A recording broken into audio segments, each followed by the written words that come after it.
नमस्ते। आज के इस एक्सप्लेनर में आपका स्वागत है। आज हम एक बहुत ही बुनियादी लेकिन बेहद अहम विषय की गहराई में जाने वाले हैं। हम बात कर रहे हैं भारतीय संविधान के भाग 2 और नागरिकता अधिनियम 1955 की। आखिर किसी भी देश का नागरिक कहलाने का असली मतलब क्या होता है? इसके पीछे कौन से कानूनी नियम काम करते हैं? आइए इस पूरे ढांचे को आसान भाषा में डिकोड करते हैं और समझते हैं कि ये व्यवस्था असल में कैसे काम करती है। चलिए जल्दी से देखते हैं कि आज हम क्या क्या कवर करने वाले हैं। हम शुरुआत करेंगे नागरिकता के अर्थ और इसके महत्व से। फिर हम संवैधानिक उपबंधों, नागरिकता हासिल करने और उसे खोने के नियमों को समझेंगे। इसके बाद हम भारत की एकल नागरिकता के सिद्धांत पर चर्चा करेंगे और अंत में OCI यानी विदेशी भारतीय नागरिकता के कंसेप्ट को देखेंगे।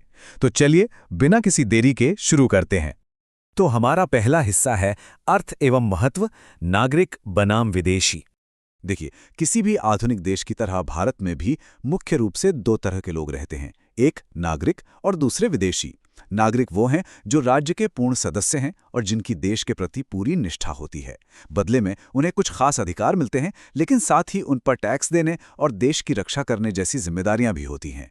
वहीं दूसरी तरफ विदेशी वो लोग हैं जो किसी अन्य देश के नागरिक हैं। अब इसमें भी दो कैटेगरी होती हैं, मित्र विदेशी और शत्रु विदेशी।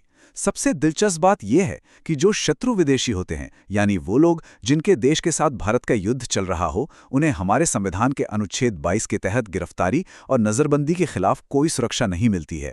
नागरिक होने का सबसे बड़ा फायदा क्या है? वो है कुछ ऐसे विशेष अधिकार जो विदेशियों को नहीं मिलते।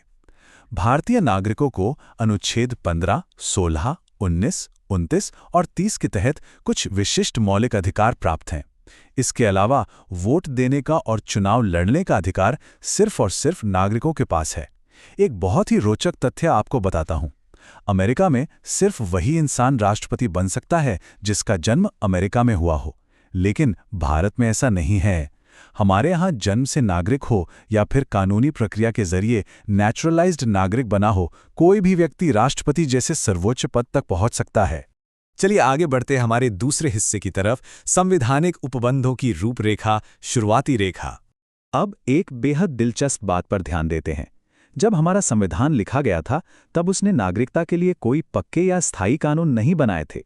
जी हां, संविधान के भाग 2 के अनुच्छेद 5 से 11 का मुख्य उद्देश्य सिर्फ इस बात को सुलझाना था कि 26 जनवरी 1950 को जब हमारा गणतंत्र लागू हुआ, तब कौन भारत का नागरिक माना जाएगा। दरअसल उस वक्त भारत विभाजन के कारण हुए भारी पलायन और तात्कालिक चुनौतियों से जूझ रहा था, और ये नियम बस उसी समस्या को तुरंत सुलझाने का एक प्रयास थे। विभाजन का वो दौर काफी जटिल था, इसलिए प्रवासियों के लिए कुछ कट ऑफ तारीखें तय करना बहुत जरूरी हो गया था। नियम ये बना कि जो लोग 1 मार्च 1947 के बाद पाकिस्तान चले गए, वे भारत के नागरिक नहीं रहे। वहीं पाकिस्तान से भारत आने वालों के लिए 19 जुलाई 1948 की तारीख एक महत्वपूर्ण कट ऑफ बन गई। जो लोग इस तारीख से पहले भारत आ गए, उन्हें आसानी से नागरिकता मिल गई, लेकिन जो इसके बाद आए, उन्हें एक लंबी पंजीकरण प्रक्रिया से गुजरना पड़ा, जो 26 जनवरी 1950 तक चली। खैर, ये सब तो 1950s तक की तात्कालिक व्यवस्था थी। तो भविष्य के लिए क्या किया गया? यहीं पर एंट्री होती है अनुच्छेद 11 की।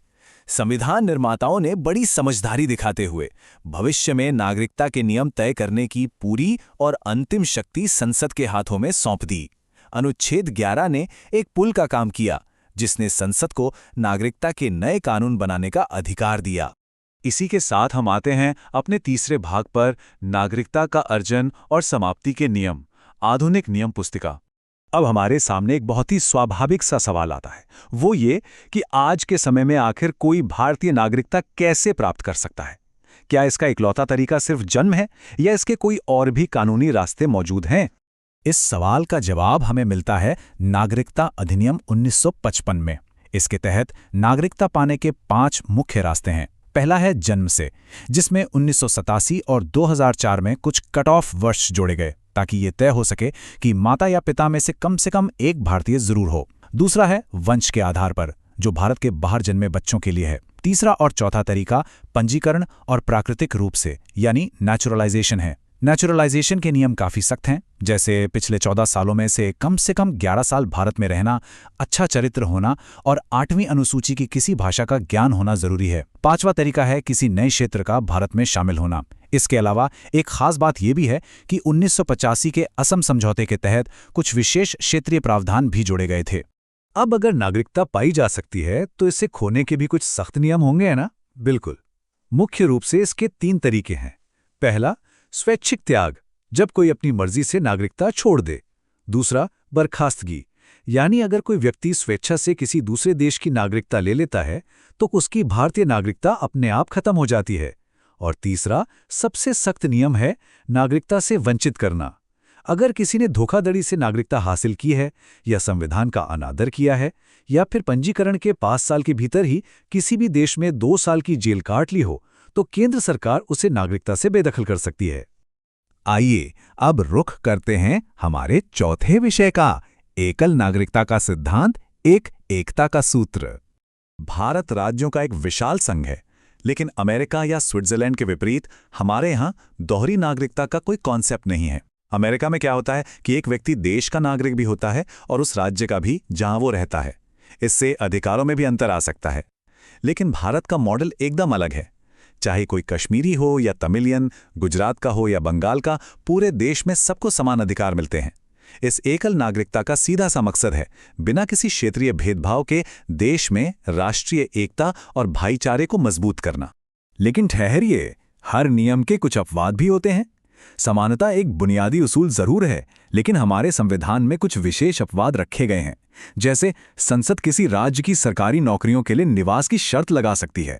आंध्र प्रदेश और तेलंगाना इसके उदाहरण हैं। राज्य अपने निवासियों को शैक्षणिक शुल्क में भी छूट दे सकते हैं। इसके अलावा अनुसूचित जनजातियों की संस्कृति और उनके अधिकारों की रक्षा के लिए उनके इलाकों में बाहरी लोगों के बसने या यात्रा करने पर प्रतिबंध लगाए जा सकते हैं। और हां, ऐतिहासिक रूप से 2019 में अनुच्छेद 35A के हटने से पहले तक जम्मू और कश्मीर के स्थायी निवासियों के पास भी कुछ विशेष अधिकार थे। ये अपवाद इसलिए हैं ताकि देश की विविधता और कमजोर वर्गों को सुरक्षित रखा जा सके। और अब हम पहुंच गए हैं अपने आखिरी टॉपिक पर, विदेशी भारतीय नागरिकता यानी OCI, वैश्विक दृष्टिकोण। दुनिया भर में फैले हमारे विशाल प्रवासी समुदाय को देश से जोड़ने के लिए भारत ने एक लंबी यात्रा तय की है। इसकी शुरुआत हुई सितंबर 2000 में, जब LM सिंघवी समिति का गठन हुआ। इनकी सिफारिशों के आधार पर 2002 में PIO यानी person of Indian origin card योजना शुरू हुई। फिर 2005 में OCI यानी ओवरसीज सिटीजनशिप ऑफ इंडिया योजना लाई गई। अब हुआ ये कि दोनों योजनाएं एक साथ चल रही थी, जिससे लोगों में काफी कंफ्यूजन होने लगा। इस उलझन को दूर करने के लिए 2015 में एक बेहतरीन कदम उठाया गया और PIO को OCI में मिला दिया गया, ताकि डायस्पोरा के लिए सिर्फ एक ही स्पष्ट व्यवस्था रहे। अब एक बात साफ कर दूं, विदेशी भारतीय नागरिकता नाम सुनकर ऐसा लगता है जैसे ये कोई दोहरी नागरिकता हो, लेकिन असल में ऐसा नहीं है। OCI कार्ड धारकों की कुछ स्पष्ट सीमाएं हैं। वे भारत में वोट नहीं दे सकते, वो राष्ट्रपति, उपराष्ट्रपति या सुप्रीम कोर्ट के जज जैसे संवैधानिक पदों पर नहीं बैठ सकते, नहीं वे चुनाव लड़ सकते हैं और न ही उन्हें सरकारी नौकरियों में समान अवसर का अधिकार है। सीधे शब्दों में कहें तो ये भारत के साथ जुड़ने का एक आजीवन वीज़ा है, ना कि कोई पूर्ण नागरिकता। और अगर इसमें कोई धोखाधड़ी पाई जाए या देश के प्रति अनिष्ठा दिखाई जाए तो इसे भी रद्द किया जा सकता है। तो इस पूरी चर्चा के अंत में एक बहुत ही गहरा सवाल सामने आता है, जिस पर हम सबको सोचना चाहिए।